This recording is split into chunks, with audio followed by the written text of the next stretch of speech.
But it feels like he's Better. kicking off the tour with this residency in Puerto Rico, and he partnered up with hotels to like basically give people these packages. It's sold out already. It's sold out in less than a week. Wow. And it's 30 nights. Holy shit. And like they're estimating that him alone doing this is going to bring like hundreds of millions of dollars to the island. That's like much amazing. needed. I know, it really makes me like want to cry. And on the way, fast forward to like on the way to the airport, I'm talking to my Uber driver and we're talking about this, and I'm joking like, oh, Bad Bunny runs for governor, are you voting for him? And he's like, fuck yeah, I'm voting for him. So they call him San Benito, as in like Saint Benito. And like, I think he really is coming through. He's coming through for the island and using his power and using his superstardom to give it some much needed economic boost. And I think that's going to be a beautiful thing. MeMeCherry presents a series of fortunate events. Fortunate events. Fortunate events. A series of fortunate events.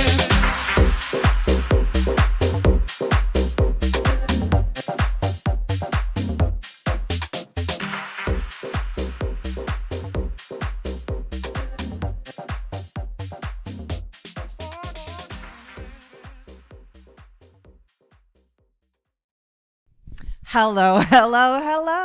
Welcome back, everybody, to the latest episode of the series of Fortunate Events podcast, brought to you by who? It's still me, MeMeCherry, and I'm joined today again by Seamus Donohoe. Boo. No. That was last night. yeah, it's starting early. Yeah, fair enough. No. It's always yes. Yeah, I love that. Around these parts. So what is it? TLDR, bury the lead. You're still here. I'm still here. We've made it 2 weeks now. 2 weeks. It's fun. A little bit more than 2 weeks. Yeah. I officially say it's 2 weeks, but yeah, I've made the 2 weeks notice so far, so this is exciting. It's not notice, it's probation. Well, here's the notice. I'm still here. That's the point. It's the other way around. Okay. Well, you're giving notice you're staying. I'm giving notice I'm staying. Yes, I've moved into this nice loft up here. So tell me, what has the experience been like working for MeMeCherry Productions? So far, so good. It's been a lot of fun. There's still a bit of a learning curve because I'm a little bit new to the sort of editing version of this. I'm pretty good with people, so I've been good at like sending emails, calling people, getting back to people, whether it's LA, Vegas, whatever. It's that's the easy part for me. It's just, hey, would you like to join this really cool thing for 45 to 60 minutes of your time? And that's been really interesting. But yeah, the sort of dotting of the I's, crossing of the T's in terms of internet use and computers is where I lack. So it's been fun. And me with like my executive assistant ways. These are the priorities for the week. Please feel free to touch base and calibrate on priorities. Many emails, many responses. But yeah, it's been a lot of fun, and I appreciate the opportunity. From what have you learned thus far already about pitching a podcast to people? Well, here's the fun fact, is that I thought I knew everything given my sales experience. I know very little about sales, for one. And for two, it's really just been an adventure. I thought I knew a lot about this thing I don't know about. Yeah, exactly. No, I think it's been really just like an education and sort of like a management of people, right? Like it's easy to think you know a person because you've known them your entire life, and then you pitch them this thing, and they go, well, I have kids, or I have this or that. I have a job. Whatever the context is, it's really just about nailing down when people can meet their priorities and what they're into, and sort of framing and explaining to them what the whole process is. Sure. That it's not just like something to just do. It's an actual experience. Yes. So yeah, that's been a fun part. I love that. It is an experience. Mm-hmm. Shout out to the person that was like, she must come and do it on my platform. Yeah, absolutely. Yeah, I've had some interesting folks reach out and vice versa. So it's been fun so far. But yeah, stay tuned for the journey that is Seamus as the production manager on SOFE Pod. But you came here because I teased part número dos, the continuation, the sequel, the wrap up. Something to that effect. One of those things. Basically, let me finish talking to you and yapping your ear off about my trip home to Puerto Rico. Ding. So you listened to part 1 with Pod Daddy Keith Malley, right? Yeah, and I'm fascinated. You gave me some notes, and I was like, I don't know how cool this person really could be, like conceptually. But watching some of his content already, and then actually watching the actual episode, I was like, this is one of the most vastly interesting human beings I've ever experienced via the internets. Shout out Keith Malley. Yeah, way to be informative and fun, bud. Wait till you find out about the dad emails. Oh, I can't wait to find out about that. So I'll give you the TLDR, and this is a tease back to the Pod Daddy, Keith and the girl. I'm pretty sure if you do /dad, it probably takes you there. So Keith Malley was raised by a former priest father. And this former priest father decided a little while ago to reach out to his then and still ex-wife, talking about, why didn't you guys work out? And she pings Keith like, why is your dad being weird? Yeah. And he says, can I pretend to be you? And that was the beginning of lots of LOLs where Keith basically catfished his own father and made him believe that he was his ex-wife, to the point that his dad was hitting on him but thinking it was his ex-wife, kind of, sort of. Okay. Jingling libido. We'll just leave it there. But yeah, he wrote a book about it, and I'm hoping that it'll end up on Netflix one of these days. But yeah, shout out Keith Malley, shout out the dad emails. Yeah, that was a pretty fun episode to watch, I'm not gonna lie, because I've traditionally never enjoyed homework, but the homework you've given me has been a lot of fun. Yay. So yeah, it's almost like the magical school bus for like an adult. So yes! You know, come on, Mrs. Frizzo. yeah, nice shout out. Yeah. Am I a tyrant of a boss? Not at all. Not in this life. I've had a few tyrants. I hope he watches a lot of these episodes. I still live with my former employer. So he was very much a tyrant. He actually runs this company. Shout out Chris at Tree's Company. Wow, so thanks, bud. Nailing it on the dot. Yeah, exactly. Yeah. So no, you feel free when we edit this to suddenly go beep beep. yeah. No, but suddenly it's just blurred out the entire episode. Yeah. Well, you know what? I mean, it's fine. No, so far so good. You've been really honest. You've been really caring, and yeah, I've just learned a lot so far, and I have a lot more work to do, but it's been a fun process so far, so I can't complain. Well, that's awesome. I can't wait for you to grow. I'm already very proud of what you've done. I tell you often, I'm like, oh my God, I'm so proud of you. You're doing so great. You have figured out how to pivot in ways that I wouldn't have even thought to pivot, and I love that. You've pitched me people that my immediate response was, fuck no, that person's never going to talk to me. And the fact that that was my response, I was like, hey, you're onto something. You're doing good job, kid.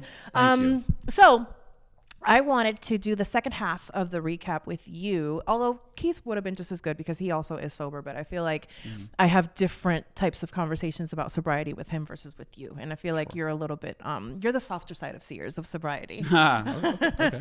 No diss, Keith Malley. So we pick back up. My mom and I think... Did I mention anything about the trip up to the mountain and seeing the house? I believe so, yeah. We'll start there. So basically, we check out of El Conquistador, the first resort that we stayed at. And on the way to her friend's house to go have what we thought was lunch, story there, we drive up into the mountains, and I am confronted with, again, like, how isolated this property is, and like that part of the island had not recovered since all of the things that have been happening in the last few years. And so it just felt like a lot of things were shut down. A lot of things were like, like businesses that I thought were businesses that you could like go down the street to like go get some milk were not there anymore. They were shut down. A lot of like, trash on the side of the road, which is kind of sad. And I remember getting out of the car to let the dog, go to the bathroom, and having cars drive by, and I just felt like a peacock, like somewhere that a peacock is not supposed to be, like asking to get hunted almost. Yeah. And I remember I was like, no, let's go. Let's get out of here. And like we drove by the property, and it was really stunning. And it was one of those things that like, I've heard this, that when you go back to like your childhood home, it looks smaller than you remember. And part of it is just that you were a little kid. Right. So your point of view was different. But I remember going as an adult, but I guess it must have been so long ago. And because the property was not like as lush, like the beautiful flowering tree that I remember that you would drive up to is basically a dead tree now. Right. And the grass was like up to here, and like his abandoned car, and you could see the roof falling through, and it's just like an abandoned scary property, and it just scared the shit out of me. And I was like, let's go. And so I remember feeling very anxious, very sad, and vocalizing, this is the kind of day that makes me want to break. This is when I want to break. Like, you start to feel like the itch. And so I'm vocalizing this to my mom, and she's being very, very nice. And so then we're like, all right, we're off to our friend's house, right? These friends, family friends that my mom has known since I was a baby. And so we get there, and, you know, it's a husband and a wife and like an adult daughter, and we're having a great time. And, you know, they bring out like the appetizers, and we're kind of sitting around, and like, this lunch is like not happening. Yeah. And it's just pour some more wine and more drinks. And then while this is happening, the male part of the couple host, who, like, again, in the last trip, I would have been joining in with drinking with all of them. Sure. When I walked in, I said it. As soon as I walked in, like, I am not drinking right now. 8 months sober. Yeah, up front. So then they start the kind of like this little joke of like, oh, well, a little shot of something doesn't count, right? Or like, oh, a little something of this, that doesn't really count, right? Right. And like, are you really so, like, you know, that kind of vibe, like, are you really not drinking? And he did that a few times, to the point that I finally had to be like, look, I'm being very nice right now, but if you keep pushing, I'm not going to be nice. Right. And what I hate, and this has happened to me a few times, is that you end up having to tell people, yo, I was borderline an alcoholic. And then suddenly they stop pushing the alcohol on you. I love the folks that are like, are you an alcohol, or like, are you a real alcoholic? Or, you know. No, Funsies one. Yeah. I play one on TV. I think it's almost like, it's, for me personally, whenever people have been like, are you really sure? It's like, this isn't like a broken arm where it's like, oh, it's 6 to 8 weeks, it's 6 to 12 months, like whatever it is. It's not an ACL, it's not a bruise, it's not this. Like, this is a lifelong decision for me personally. And the funniest thing to me, in like a weird, sick way, is the people that saw me at my worst tend to be the ones who are like, oh, you're not over that yet? It's like, did you not see when I drove my truck into your house? Like, yeah, I'm not over it. It's a lifelong spiritual malady, physical disease, like however you want to put it, you know. I mean, it's like diabetes of the soul. Yeah. You know? So, well, and with the weight loss, right? Because there's so much like, oh, body positivity. I have to tell people I was diagnosed pre-diabetic. That's a big reason why I needed to lose the weight. Suddenly they shut the fuck up and don't say anything. Right. So suddenly body positivity is out the door. And again, it's like, that's why we have to, like, you know, there's some overcorrection, which is partly, I think, and why the tyrant, you know what I mean, kind of took over, because people can only handle only so much overcorrection or correction, period. And so, you know, anyways, down a rabbit hole that I did not intend to go down. But my mom stood up for me, and she was like, you know, yo, like, just back off, like, let her be. You know, and then again, it's like, oh, you know, one day at a time. Blah, blah. I love that one. It's one of the funny thing is to some it's a trope, to some it's not. Yeah. It's more like second to second. Yeah. Right. Like for real. Yeah. No. Because it was that day. Yeah. No. For me, even last night, I did 2 mics, and a buddy that I've been friends with for probably 4 out of the 5 years of my comedy journey went and got me a beer and like put it down, and he's like, this is for you. And I was like, have you not forgotten all of my sets? I mean, I understand that you do a set, I do a set, so-and-so does a set, but like, this isn't a joke for me. This is actually a part of my journey. And if I have that Hefeweizen or whatever, like, this is going to be a very different set and just a very different reality that I cannot, you know, walk away from or whatever. So. Yeah, I mean, again, shout out again, Keith Malley. Talk about a progression, because he was the type, and he's on audio. Like, if you go back to the older episodes, when he would have a sober comic in front of him, sometimes he would pour the shot and like have it in front of them as they're recording, like the fucking devil. And now he's sober. Yeah. Cut to, like, you know, he ended up having to realize that he had a problem. But yeah, so it's interesting. So that was kind of a journey. And then we're sitting around, and we're kind of like, you know, you can tell. And then like the husband and the wife, they're like, like, something's happening, something's weird. And then at one point they're like, okay, we're not torturing you, we're not eating for a reason, we have a surprise. And both me and my mom were like, what the fuck? And then they're like, somebody's coming, that's a surprise. And I was like, what the fuck? Who's going to show up? And both me and my mom thought completely different people. We didn't realize until afterwards when we conferred that she thought it was my aunt. I thought it was like maybe an ex-boyfriend of hers. But we were like, who's the fuck? Behind door number 1? Yeah, exactly. And then at one point I go into the kitchen, and like, you know, the husband's like, tee, and I'm like, who is it? Who's coming? And he's like, oh, basically like a part of the circle, like, you know, one half of like one of these couples that was part of the circle. Carmen, shout out Carmen. I mean, it felt like Glinda arrived. Okay. She smelled good. good. Her hair was done nice. She's like a lady of a certain age that's still fit and like dresses all cute. And like, I mean, at the end I was like, what perfume are you wearing? I legit bought it at duty free at the airport. They got me, gal. But yeah, so that's what we were waiting for, was like this family friend who like then entered in, and I felt like Glinda had walked in the room, and I was just like, oh, hi Carmen. You had your Donna Summer moment. I feel it. Yeah, sure. And then we had a lovely dinner, and they asked me about the podcast, and they teased me like, oh, you're an influencer now. That's what they all call me now. Her friends call me an influencer. I'm like, I guess. I'm just out here. You're like, oh, me? Okay. I just have a little podcast. Yeah. It's okay. But sign to my Patreon. No. Right now. We're going to get there. But yeah, it was very sweet, and ended up just being sweet family time beyond the like, sobriety kind of like conversation and them trying to push me to drink, which was very inappropriate and not fun. And don't do that. Thank you. Don't do that. But it was lovely. But yeah, at the end when we're like driving to the hotel, my mom was like, I thought it was your aunt. I was like, oh my God, if it would have been my aunt, like I legit would have told them either you tell her to not come or me and my mom are leaving right now. Yeah. Because that's how much I don't talk to my It feels like a weird family version of Hollywood Squares.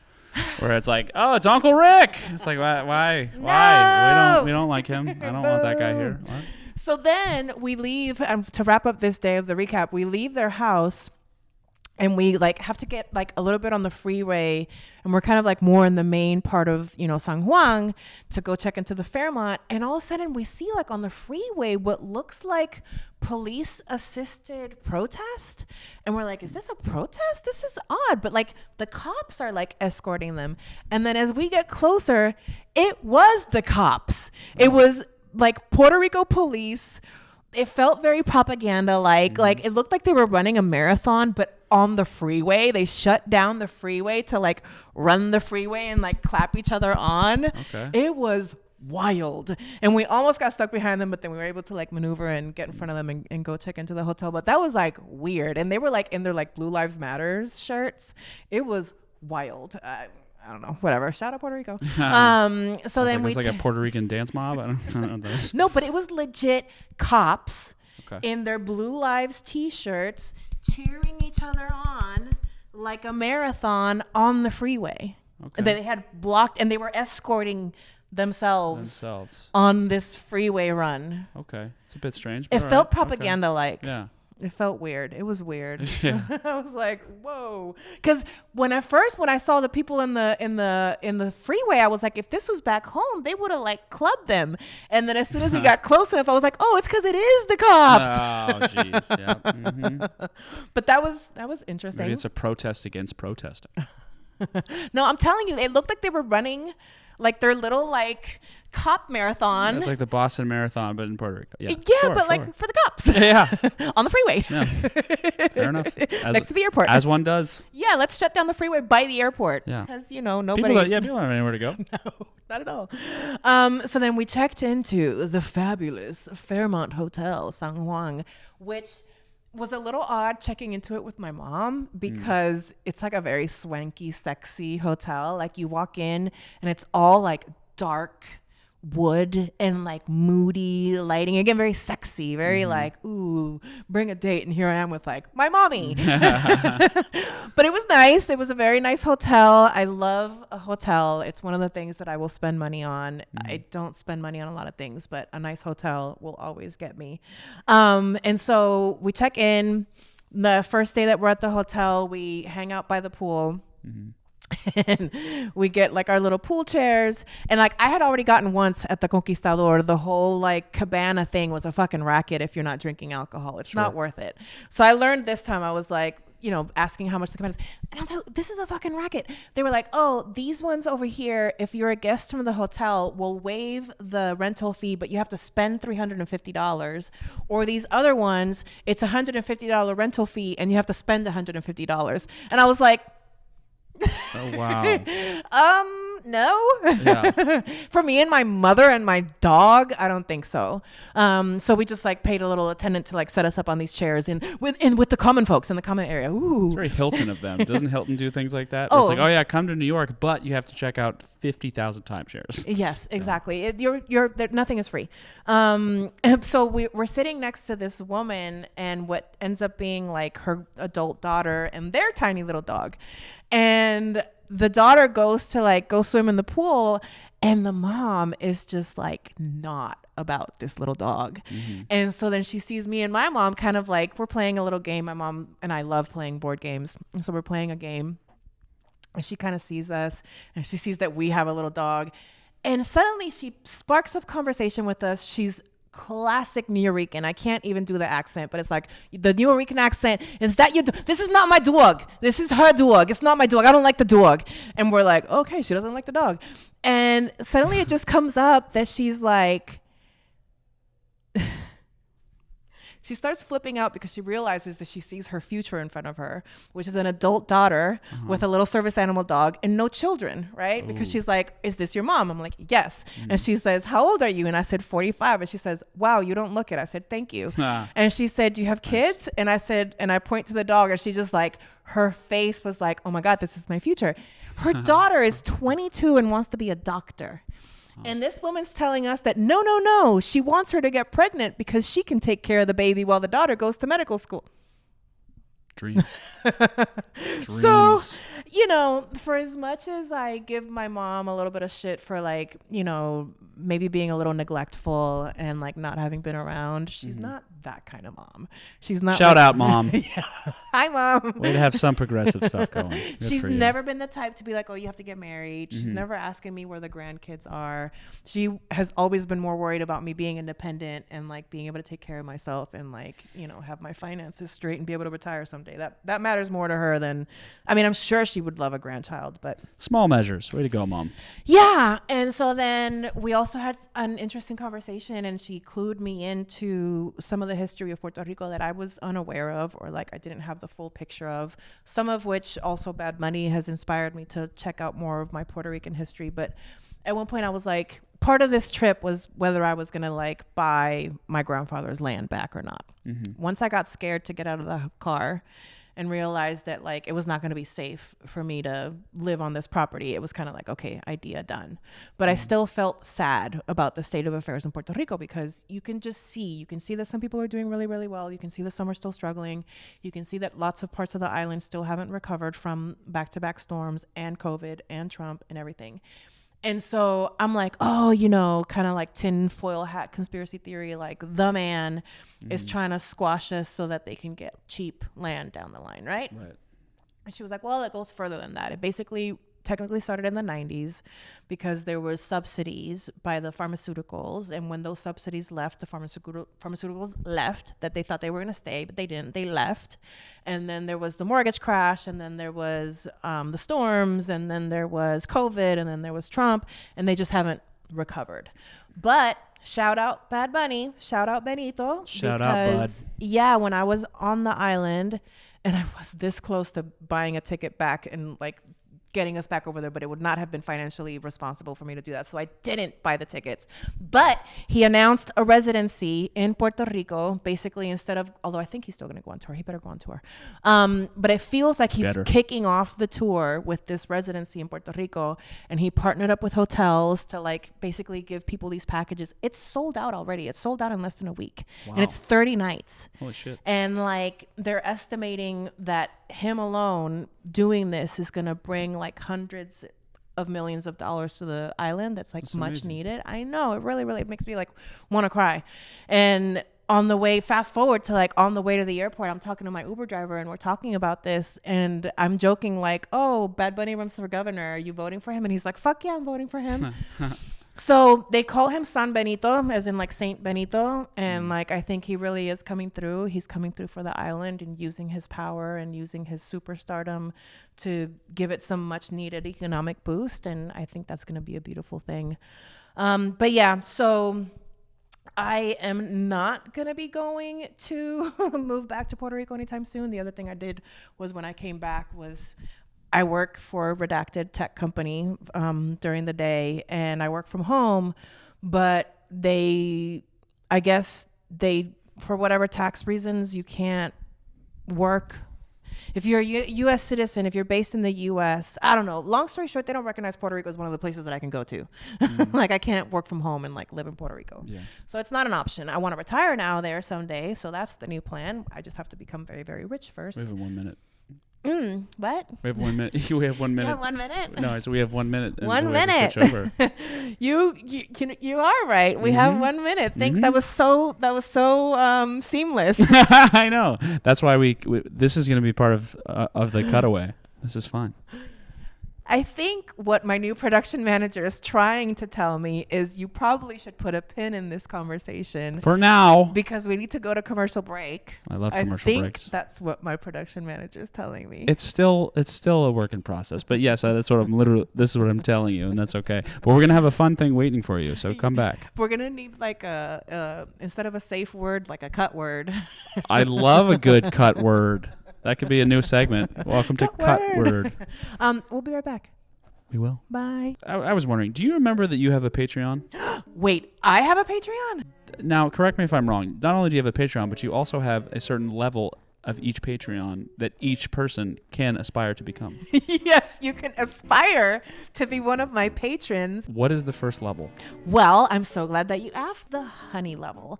And in the honey level, you're going to get a sticker in the mail. You're also going to get production credit. Hey. And you also get access to hot cam footage, editing footage that used to end up on the editing room floor digitally that now ends up in your hot little pockets in your honey level of the Patreon. What is the second tier? We have a sugar tier.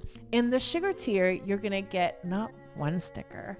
You're going to get 2 stickers in the mail every month. You're going to get the production credit. Hey. You're going to get the hot cam footage. Okay. But you're also going to get the new Patreon exclusive What's in My Snurse and or just other Patreon exclusive content that would not be at the honey level because honey, you're okay, but you're not sugar. If you take sugar and you throw it in a pot, put a little heat on it. Okay. You get caramel. There's a caramel tier now? That's the top tier. Okay. I have to know what is in the caramel tier. What's in the caramel? You get 2 stickers in the mail every month. You know that you also get a little note handwritten by me? What? Yes, everybody gets a note with the stickers. Well, that's fun. I mean, it's like Christmas, I told you. Okay. You get the stickers. You get the production credit because you're what? A producer. Hey. You get the hot cam footage. You get the snurse footage. You get the other Patreon exclusive footage, but you also, and we are coming up on the first drop of these that people are going to get t-shirts in the mail because every 6 months, the caramel level gets a t-shirt in the mail. So yeah, so that is the Patreon. MeMeCherry presents series of fortunate events. Hi, Hello. we're back. We're back. And here we are. From a very not awkward I just end. live in the awkward. I'm fine with it at this point. Celeste says, lean into the awkward. You're that much closer to breakthrough. Shout out Mama Celeste. Got to meet that lovely gal. Oh, Yeah.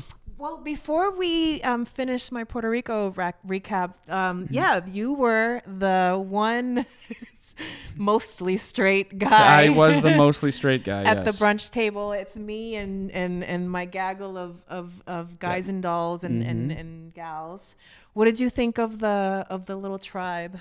I love the tribe. It's one of the greatest experiences of my life, and that's not pandering. That's not anything. I felt when I walk into a room, I often have the "is everyone speaking about me" syndrome, and they definitely were. But no, it was all love, and that's I've played sports, I've done musical theater, I'm back in AA. Shout out AA. And I've never felt more welcome a minute, a second, a day in my life. And it's something I'll always remember. And I got to ask any and every question. I felt like a small child being like, what is drag? And what are we doing with it? But no, they opened their hearts and their minds and their ears. And that was something I'm not used to. So I was shout out all the gals that were there that day. It's fun. Yeah, so Charles Hawthorne, who you have seen on this podcast, Celeste, who you have seen on this podcast, Cody, their partner, who I'm hoping to get on the podcast as a performer and the partner, Phoebe Cakes, who you have seen on the podcast, Angel Food Cakes, who you have seen on the podcast, Seamus, who you have seen on the podcast, Beef Cakes, who you saw me actually kiss on the podcast, and Beef's husband. Hi, Madsen. All the cakes. All the cakes. Almost all the cakes. It was almost all. Half the cake of the Cakes family was there. Okay, excuse me. There's more dessert coming. There's many more cakes. But yeah, so that was the birthday brunch. So back to my Puerto Rico trip. So we're staying at the Fairmont. We have the crazy neurotic lady that made me very, very grateful that I have my mom as my mom.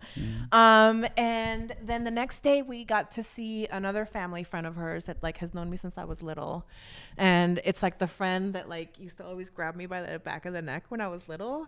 And so I tease her when we see her. I'm like, okay, get ready to grab me by the back of the neck. And she's like, no, you're too tall now. Yeah. Nope, it's weird. You're an adult. Yeah. Yeah. Like, please. But that was nice because it's interesting, right? Talking to my mom's friends because they all have different perspectives of like how the island is doing, what the island needs, where the island should go. And so this was one of her more kind of like revolutionary type friends. And so it was really interesting getting her point of view. And she's like super pro Bad Bunny. Like she was into Bad Bunny even before I was into Bad Bunny. Like, and she's like a lady of my mom's age. But it was nice. And we went to like the down home chinchorreo, like by the side of the road kind of place that you eat like the empanadillas and like the fried food and the fish and so much seafood. I ate so much seafood. I ate so much and I still lost a pound, which was great because I worked out every day. Speaking of working out, the Fairmont Hotel had the nicest hotel gym I've seen in a long time. Even if it had sand, it's okay. We're by the beach. We're going to have sand. But I had a session as part of like my resort fee that I paid. They gave me one free session with like whatever, a class or a trainer. And so they had assisted stretching, which I love to do. My bendy flexi self. So shout out Kike if you're watching. I had an amazing assisted stretch session at the Fairmont gym with Kike, and he showed me some new moves, and I love learning new moves. So I'm going to be putting those to use. But yeah, it was really nice. I shot my little workout videos every morning. The algorithm is definitely liking the fitness videos. If you're suddenly like, Mariana, are you a fitness influencer? Sure, go with it. You're welcome. But yeah. Pay me like I am. Yes. Yes. Treat me like one. I don't know what that means. It was good on camera. Just roll with it. That's fine. Yeah, it sounds good. But yeah, I long story short, I had a great time at the Fairmont. The Fairmont was a lovely, lovely property. I can't wait to go back and stay there again. We are definitely going to have to take the podcast at some point to Puerto Rico. So I can't wait to do that. I would love that. Right? That would be so much fun. Oh my God, yeah. Anywho, let's see. Look at my notes. Oh, the range of love that Boricuas have for their island, even if they're criticizing it, even if they want the best for it, we're all coquis. I call us all coquis. And the coqui is a little tree frog that is like the native, like the national animal or whatever. It represents Puerto Rico. It goes coqui, coqui.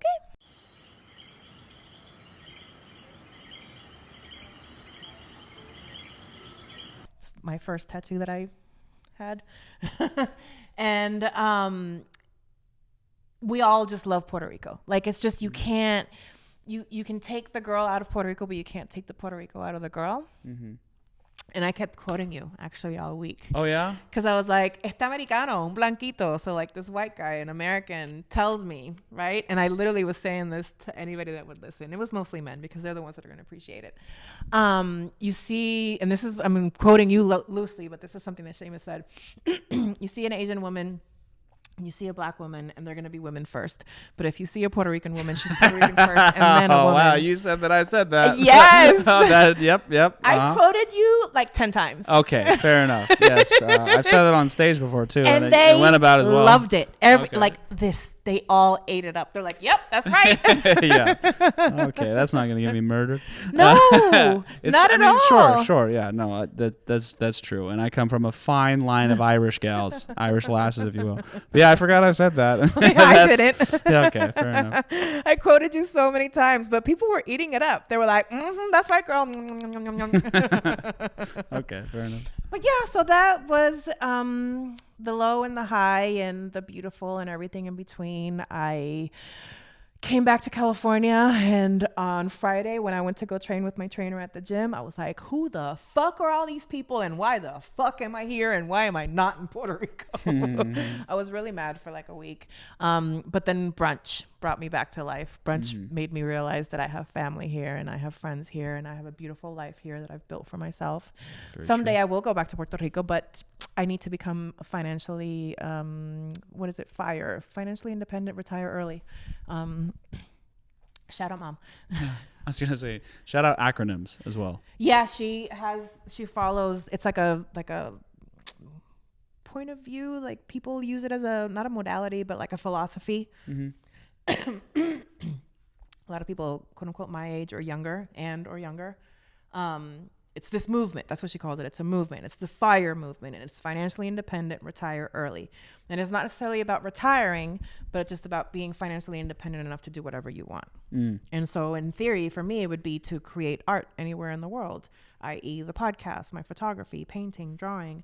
I want to be able to, take it and do it in different places with different people, and ideally maybe bring you along for some of it. I said this in the last episode I was on. I need a tan. I desperately need to go outside more. Chris in the chat when we were premiering the show said that if you're his kind of Irish, he doesn't know how much you're going to tan. But we're going to get some color on you. I'm going to tan in spirit. I will learn a dance. I will learn. I'll learn a dance. I'll learn a few Seamus' phrases. tan. Yeah. I'm excited for going anywhere. So. Yeah. Well, first, we're working really hard. We were going to go to Los Angeles. Peace and love and all the prayers and all the good thoughts to everybody in LA that was affected by the fires. I felt a little dystopian posting about my trip while it was happening, but I was like, this trip is only going to happen once, so I'm going to just go with it. But we figured it would probably be prudent for us to not go to LA next month for the podcast, which is what we were planning on doing. So apologies to the people that were already getting excited about potting with us. We will come down. Sorry, guys. We will come down. It just won't be next month. But because we like to pivot around here, we figured maybe what we're going to do is Vegas. And we're talking to people. We're currently cooking it up. It's not fully in the oven yet, but we're putting the ingredients together. We're checking to see if something is viable to cook or not. But if you are in Vegas and you want to be a guest on the podcast, reach out to this young man here. Yeah. Or me. I'll talk to you. Don't put it all on red yet, but we're close. We are close. Yes. Yes. And yes, because when I was in Puerto Rico, I wanted to go to the roulette and bet on 13. But when I walked by, the people that were at the roulette table were not the kind of people that I wanted to like saddle up with by myself. Fair enough. So I was like, let's not do that. But Vegas, at some point, put some money on 13. Okay. So before we go, what do you think about my Puerto Rico trip?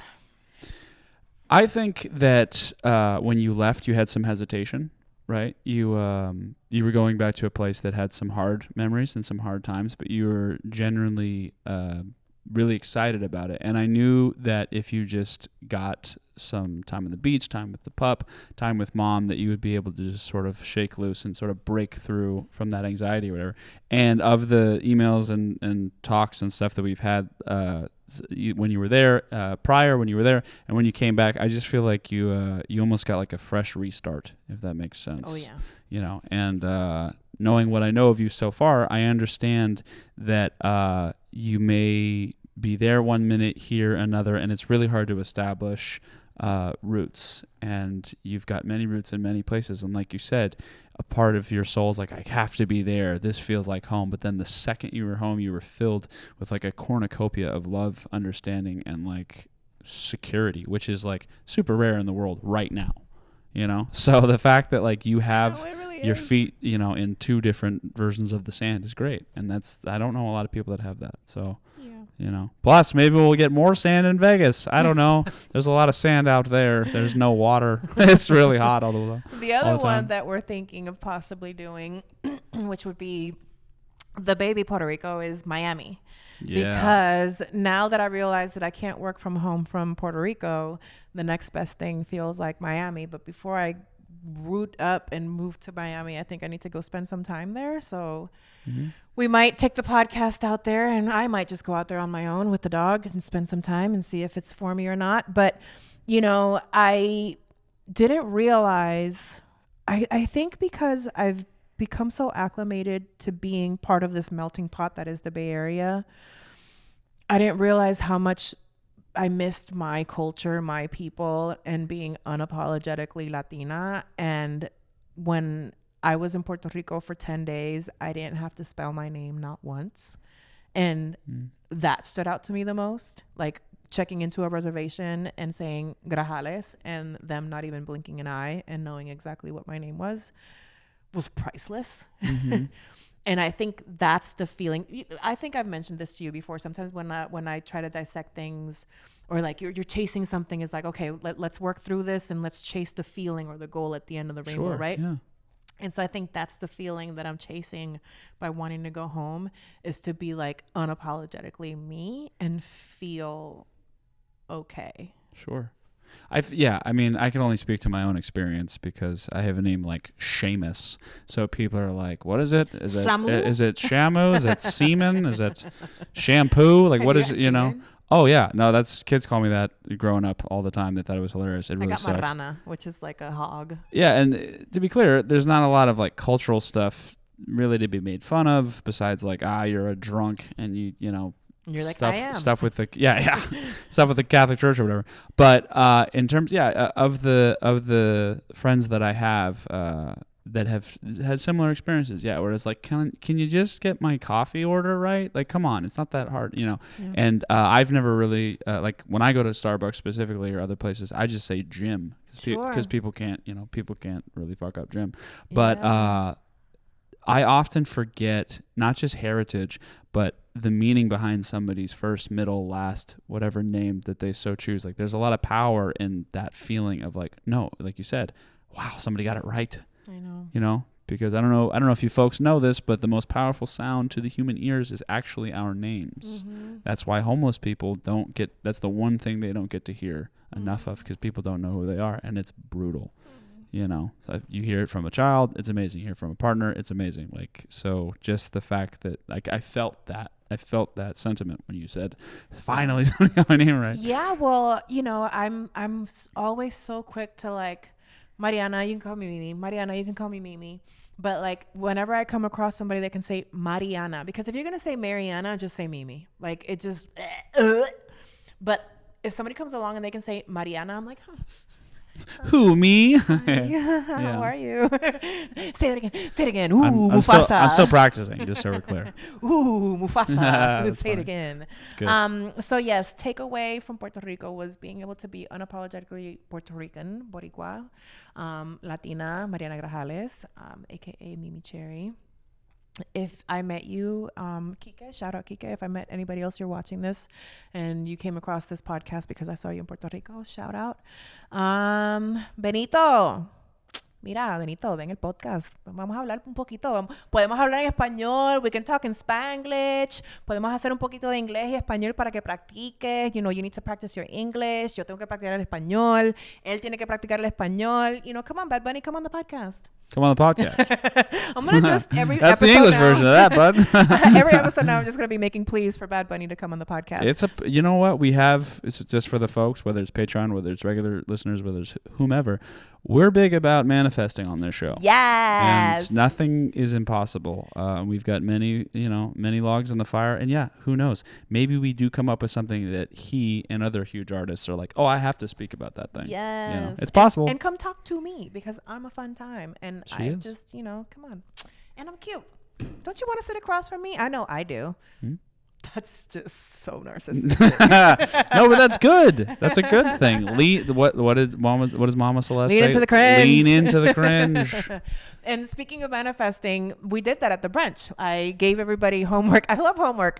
I said to everybody, come ready to brunch to manifest something for me and for yourselves. And so I had little notes that said for me and for Mimi. And everybody wrote what they wanted to manifest for me. Everybody wrote what they wanted to manifest for themselves. We passed it down one side. Everybody read each other's manifestations. Yeah. I can't wait to sit at that table next year and see what us powerful creatures made out of that manifestation session. And they were all sweet and kind. Like they could have been silly and awkward and like overly sexualized. Not that some of them were not. One was, but no. Shut up, beef. Yeah, but no, it felt like sort of that deal where you sort of like, you know, all like throw it into like, here's an idea, throw it into the fire and we'll see where it's at. And I really do believe that each and every person in that experience can have those things by a year from now. No, because it was so sweet because Seamus was like, oh my God, that's like the nicest group of gay people I've ever encountered. And I was like, oh no, they can be raging cunts. It's just that I foster a sense of like joy and harmony and peace and love. And so they came to the table with very MeMeCherry kind of intentions. And I appreciated that everybody came in and showed up and played ball. We're going to wrap this up for now. We have one more thing to record, but that's just between us and the camera, not them. Shh, get out of our conversation. Get out of here. But come back though. Yeah, come back. Come back at the appropriate times, especially if you're a Patreon. Exactly, which is what we're going to record next. Hey. So for now, this is when we say farewell. Goodbye. See you later. Au revoir. I don't know any other ones. Adios. See you later, buds. Arigato. That's it. That's all I got. Bye-bye. Bye. MeMeCherry presents a series of fortunate events. Fortunate